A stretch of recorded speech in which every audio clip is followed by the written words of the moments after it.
The flow of life pushes us to grow, a troubled society teaches us wisdom. 1. What is your strength? Others look at you with such expressions. A young writer named Misa, when he first set up a personal blog account on social networks, sent a friend request.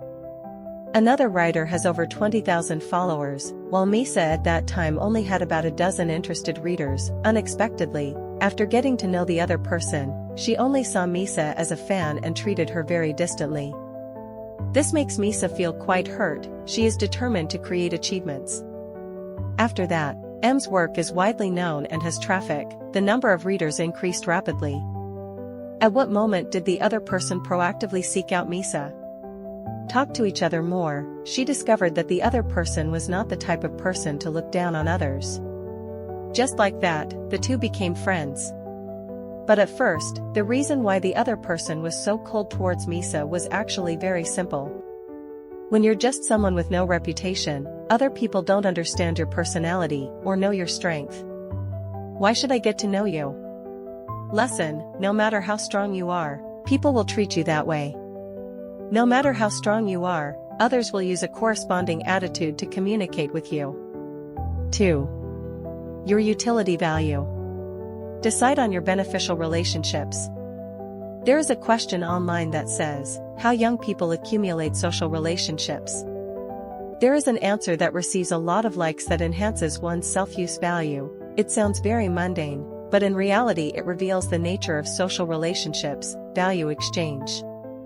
When you have enough value to take advantage of others, they will be willing to help you and interact with you. Lesson: the greater your value, the more friends you have by your side. Many relationship. Father, stop useless relationships immediately. Make an effort to equip yourself. I have a colleague who is extremely energetic and good at socializing. Every weekend, I go to a meeting with a certain group and give out business cards by the dozens. Every time I join a group on social networks, I make a bunch of friends until the epidemic breaks out. He found himself in financial difficulties. At this time, I urgently looked for good friends to borrow money, but almost everyone found an excuse to refuse. He asked a few people he thought were good friends to help introduce him to the job, but the messages he sent were only read, but not answer. Only then did he understand that the relationships he had accumulated and adjusted were useless.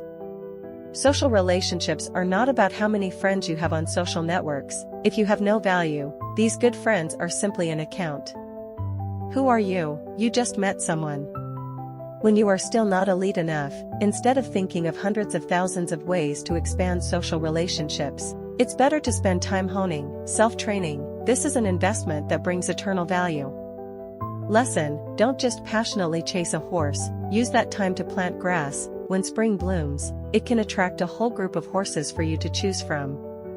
Don't always spend time together in ineffective social interactions. Go deep into self-improvement and become a valuable person. The connections you want will come to you naturally. 4. Someone once said, when there is no emotional foundation, strength is what maintains relationships. For the weak, so-called social relationships look close but are in fact fake.